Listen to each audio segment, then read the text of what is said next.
Hello everyone, this is Kindergarten Rocks channel here. Today we're going to be reading the book Number the Stars. Chapter 15. My dog smells meat. Emery's mind raced. She remembered what her mother had said. If anyone stops you, you must pretend to be nothing more than a silly little girl. She stared at the soldiers. She remembered how she had started at the others, frightened when they had stopped her on the street. Christy had been frightened. Christy had been, well, nothing more than a silly little girl. Angry because the soldiers had touched her hair that afternoon. She had known nothing of danger, and that soldier had been amused by her. Emery willed herself with all her being to behave that Christy would. Good morning, she said carefully to the soldiers. They looked up and down in silence. Both dogs were teased and alert. The two soldiers who held the leashes wore thick gloves. "What are you doing here?" one of them asked. Emery held out her basket with a thick loaf of bread visible. "My Uncle Enrique forgot his lunch and I'm taking it to him. He's a fisherman."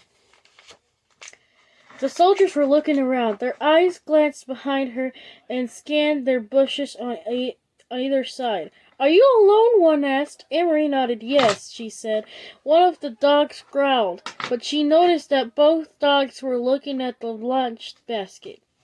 One soldier stepped forward. The other and the two holding the dogs remained where they were. "You came out before daybreak just to bring a lunch? Why doesn't your uncle eat fish?" What would Christy reply? Emery tried to giggle. The way her sister might. "Uncle Enrique doesn't even like fish," she said, laughing. "He says he sees too much of it and smells too much of it. Anyways, he wouldn't eat it raw." She made a face. "Well, I suppose he would if he were starving, but Uncle Enrique always had bread and cheese for lunch." "Keep chattering," she told herself as Christy would. "A silly little girl. I like fish." She went on. "I like the way my mother cooks it. Sometimes she rolls it on bread chunks," and the soldiers reached forward and grabbed a crisp loaf of bread from the basket. He examined it carefully. Then he broke it in half, pulling the two halves apart with his fist. They would enrage Christy. She knew. "Don't!" she said angrily. That's Uncle Enrique's bread. My mother baked it." The soldiers ignored her. He tossed the two halves of the loaf to the ground, one half in front of each dog. They consumed it, each snapping at the bread and gulped it so that it was gone in an instant. "Have you seen any more in the woods?" The soldier sparked the question at her. "Not only you," Emery started at him. "What are you doing in the woods anyway? You're making me late. Uncle Enrique's boat will leave before I get there with his lunch." "All what's left of his lunch." The soldier picked up the wedges of cheese. He turned it over in his hand. He turned it to the three behind him and asked them something in their own language. One of them answered, "Neen," in a bored tone. Emery recognized the word. The man had replied, "No." He had probably been as Emery thought. Emery thought, "Do you want this? Or perhaps should I give this to the dog?" The soldier continued to hold the cheese. He tossed it back and forth between his hands. Emery gave an exasperated sigh. Could I go now, please?" she asked impatiently. The soldier reached for the apple. He knotted his brown spots and made a face of disgust. "No meat?" he asked, glancing at the basket and the napkin that lay in the bottom. Emery gave him a withering look. You know we have no meat, she said insolently. Your army eats all of Denmark's meat. Please, please, she implored in her mind. Don't lift the napkin. The soldiers laughed. He dropped the brushed apples on the ground. One of the dogs leaned forward, pulling at his leash, sniffed the apple, and stepped back.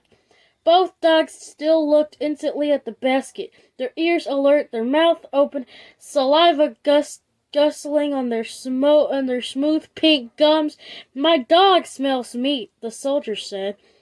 They smell squirrels in the woods, Emery responded. You should take them hunting. The soldiers reached forward with their cheese in one hand as if he were going to return it to the basket, but he didn't. Instead, he pulled out the flowered cotton napkin. Emery froze. Your uncle had a pretty little lunch, the soldier said scornfully, crumpling the napkin around with cheese in his hand. Like a woman, he added with contempt. Then his eyes looked on the basket. He handed the cheese and napkin to the soldier behind him. What's that there in the bottom? He asked in a different, tenser voice. What would Christy do? Emery stamped her foot.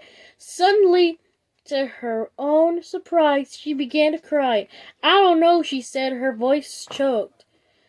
My mother's going to be angry that you supposed me and made me late, and you've completely ruined Uncle Enrique's lunch. So now he'll be mad at me too. The dogs wheezed and struggled against the leashes, nosing forward to the basket. One of the other soldiers muttered, sometimes in German. The soldier took out the packet. Why was this so carefully hidden? He snapped. Anne-Marie wiped his eyes on the sleeve of her sweater. It wasn't hidden anymore. The napkin was, I don't like what it is. That she realized was true. She had no idea what was in this packet. The soldier tore the papers open while below him on the ground. The dogs stranded and snored, pulling against the leashes. Their muscles were visible beneath the sleek, short-haired fleece. He looked inside. The guard at Anne-Marie. Stop crying, you idiot girl, he said harshly. Your stupid mother had sent your uncle a handkerchief. In Germany, the woman had things to do. They didn't stay at home hemming handkerchiefs for their men. He gestured with the folded white cloth and gave a short, caustic laugh. At least she didn't stick flowers on it. He flung it to the ground, still half wrapped in the paper beside the apples. The dog lunged, sniffed it eagerly, then subsided, disappointed again. Go on, the soldier said. He dropped the cheese and napkin back into her basket. Go on to your uncle and tell him that German dogs enjoy his bread.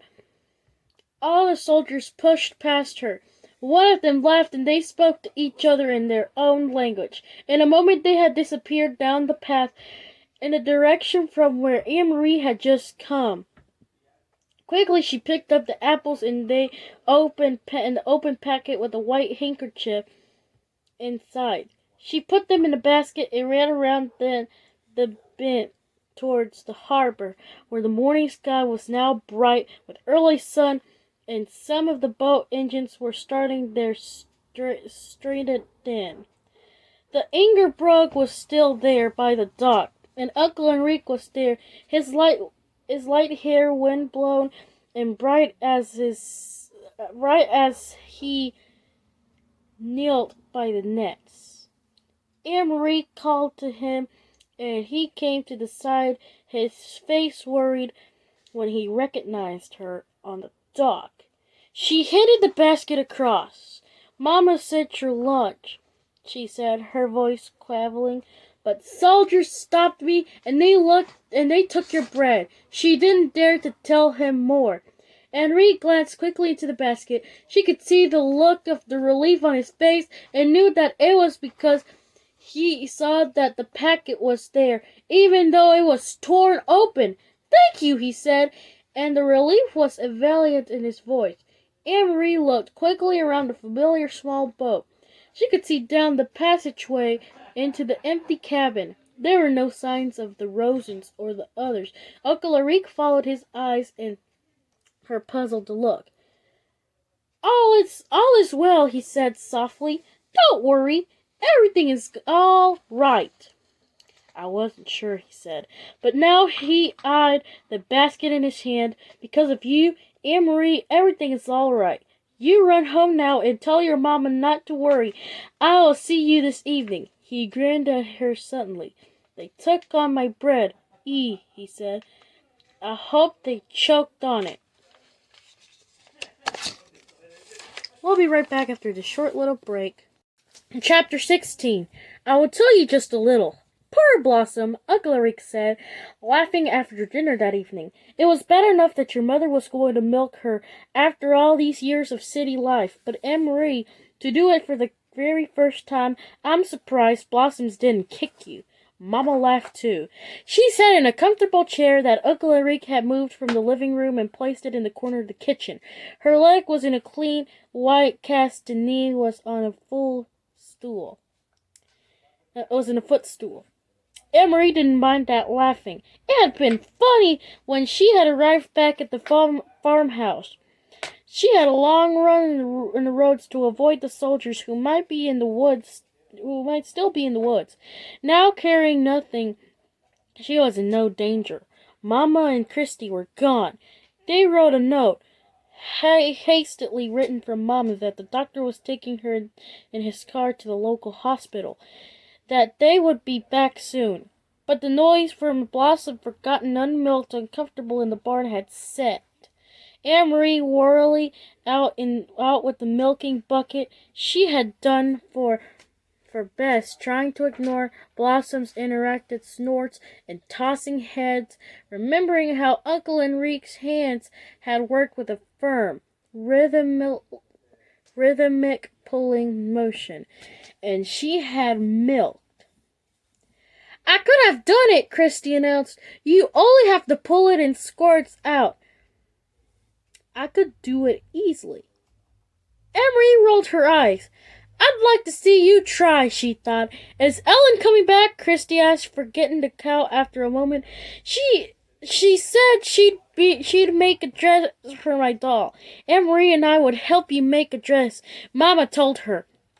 Ellen had to go with her parents.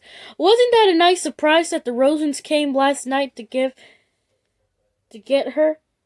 She should have waked me up to say goodbye. Christy grumbled, spooning some imaginary food into the painted mouth of the doll she propped in her chair beside her. "Anne-Marie," Uncle Enrique said, getting up from the table and pushing back in the chair, "if you come with me now to the barn, I'll give you a milking lesson. Wash your hands first." "Me too," said Christy. "Not you too," Mama said. "Not this time. I need your help here. Since I can't walk very well, you'll have to be my nurse." Christy hesitated, decided whether to argue. Then she said, "I'm going to be a nurse when I grow up. Not a cow milker. So I have to stay here and take care of Mama." Followed as usual by the kitten, Anne-Marie walked with Uncle Enrique to the barn through a fine misty rain that had begun to fall. It seemed to her that Blossom shook her head happily when she saw Enrique and knew that she would be in the good hands again.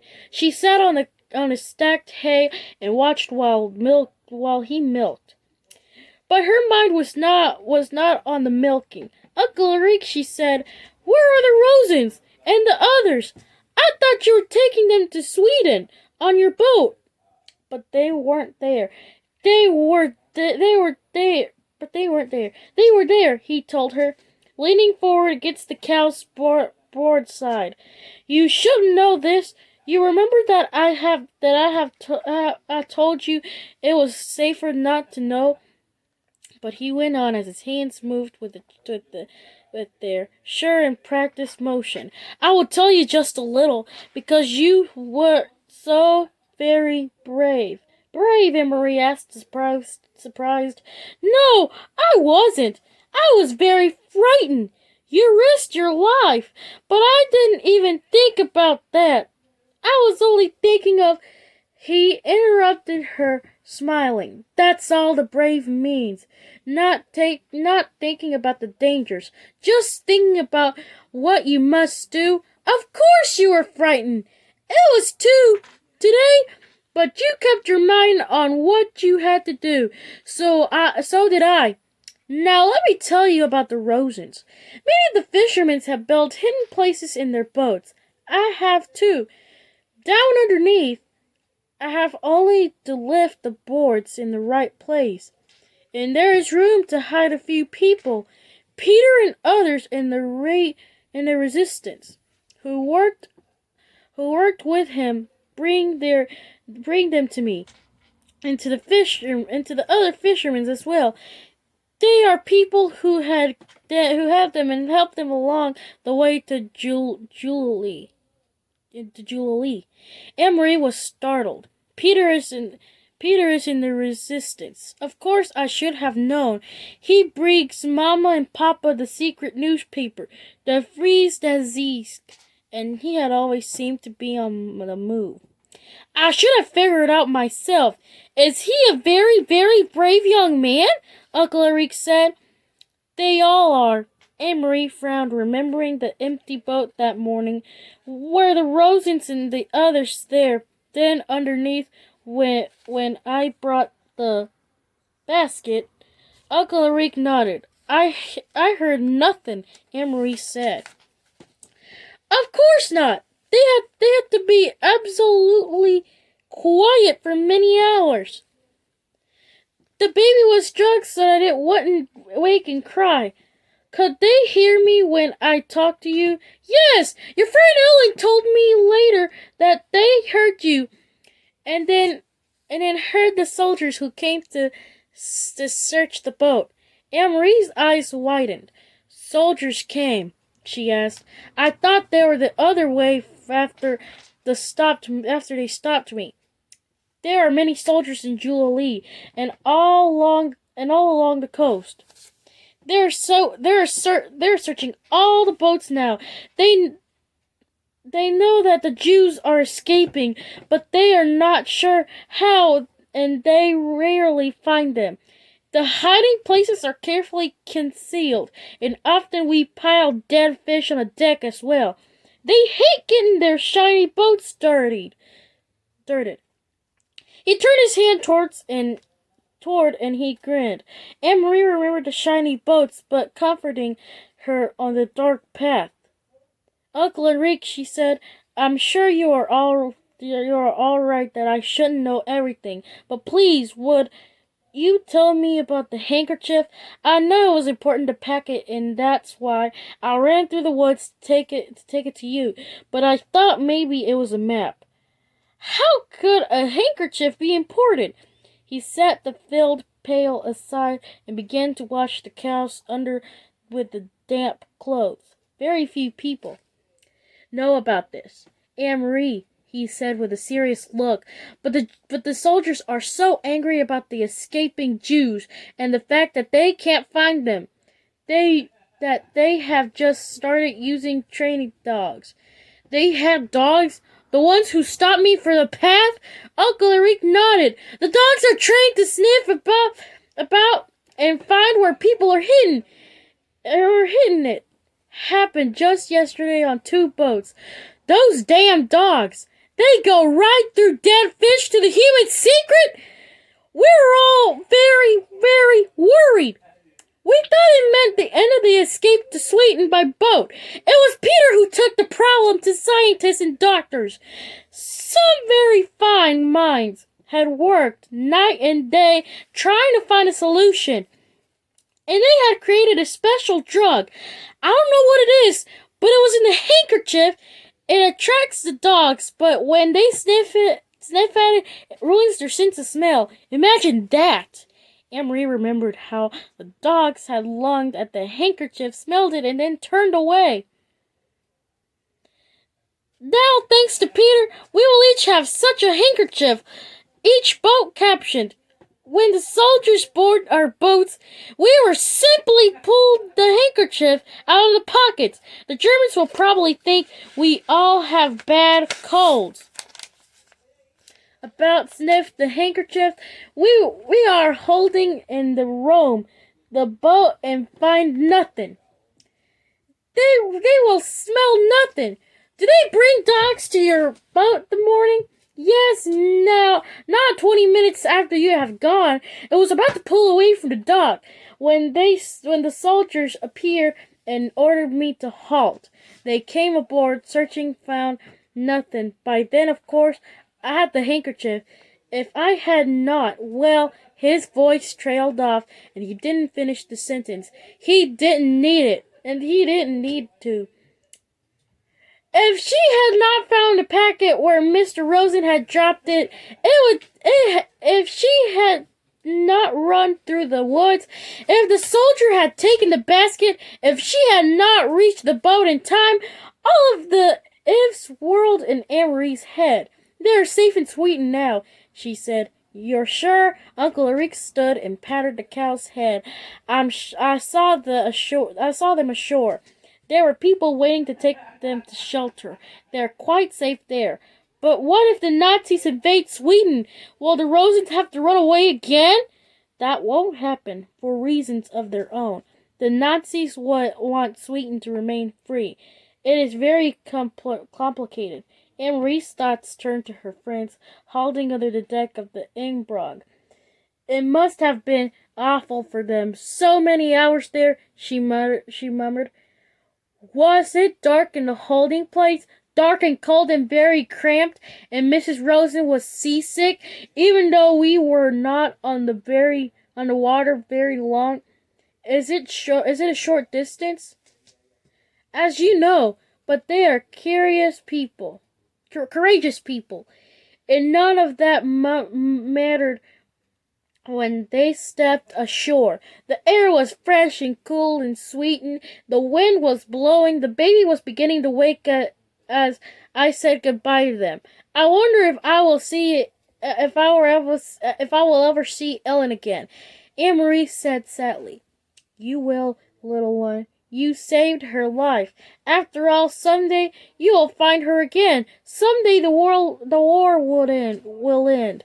Uncle Enrique said, All wars do.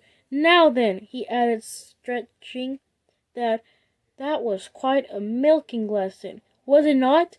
Uncle Enrique, Anne-Marie shrieked, and then began to laugh. "Look," she pointed, "the god of thunder had fallen into the milk pail."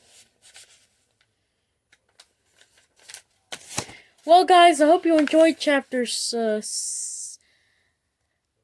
15 and 16 of Number the Stars. Thank you for watching. Have a good day. And we will see you for our last chapter.